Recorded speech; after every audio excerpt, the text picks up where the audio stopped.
दोस्तों, दिनाक्षी short hand में आपका स्वागत है। अगर आप चैनल पर नए हैं तो चैनल को सब्सक्राइब करें और बेल आइकन जरूर दबाएं।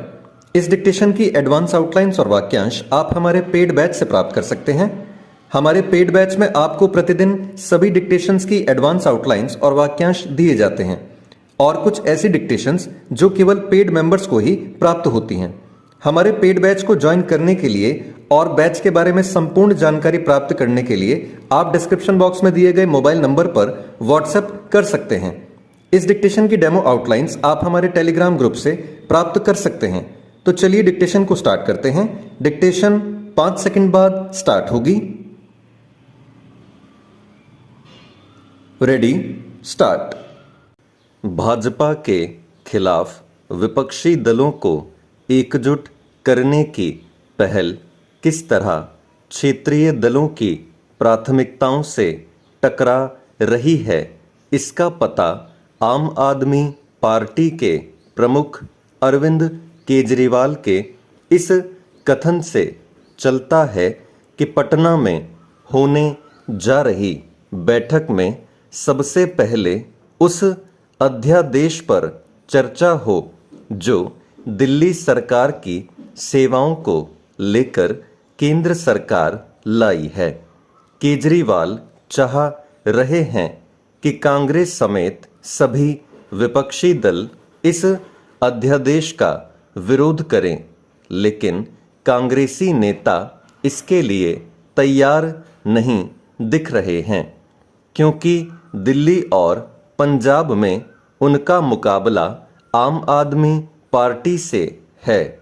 कांग्रेस यह भी नहीं भूल सकती कि आम आदमी पार्टी ने उसे किस तरह गुजरात विधानसभा चुनाव में नुकसान पहुंचाया था और केजरीवाल अभी हाल में जब राजस्थान के दौरे पर गए थे तो उन्होंने किस प्रकार वहां के मुख्यमंत्री अशोक गहलोत पर हमला बोला था।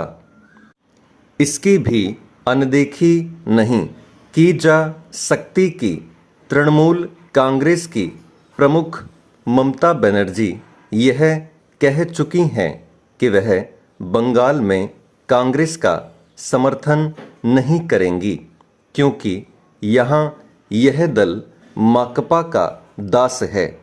आखिर शेष देश में वह कांग्रेस का समर्थन करके उसका क्या भला कर सकती है क्योंकि बंगाल के बाहर तो उनका जनाधार ही नहीं।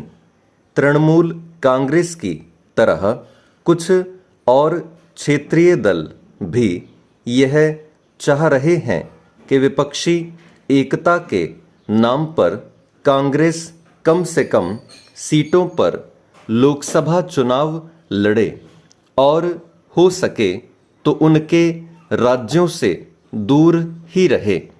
स्पष्ट है कि कांग्रेस को यह स्वीकार नहीं हो सकता क्योंकि वह पहले ही क्षेत्रीय दलों का साथ देकर अनेक राज्यों में अपनी राजनीतिक जमीन गंवा चुकी है।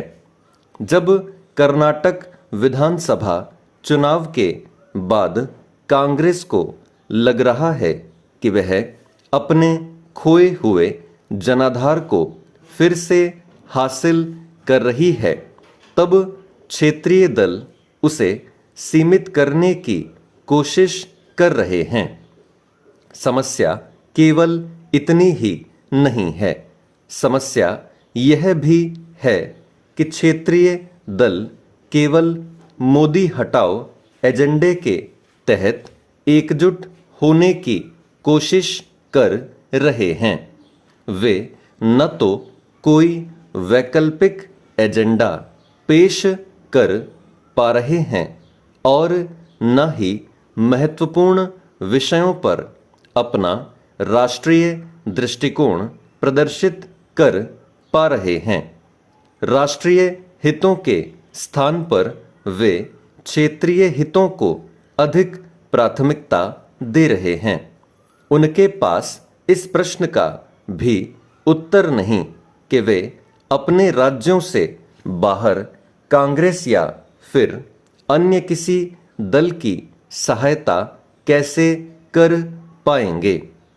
विपक्षी एकता संभव तो है, लेकिन किसी ऐसे दल के नेतृत्व में जो राष्ट्रीय स्तर पर अपना प्रभाव रखता हो। ऐसा दल केवल कांग्रेस ही है। पटना बैठक को लेकर नीतीश कुमार और उनके सहयोगी चाहे जो दावा करें, इस तथ्य से मुंह नहीं मोड़ा जा सकता कि इसमें न तो सभी विपक्षी दल शामिल हो रहे हैं और न ही यह स्पष्ट है कि पीएम पद का चेहरा कौन होगा।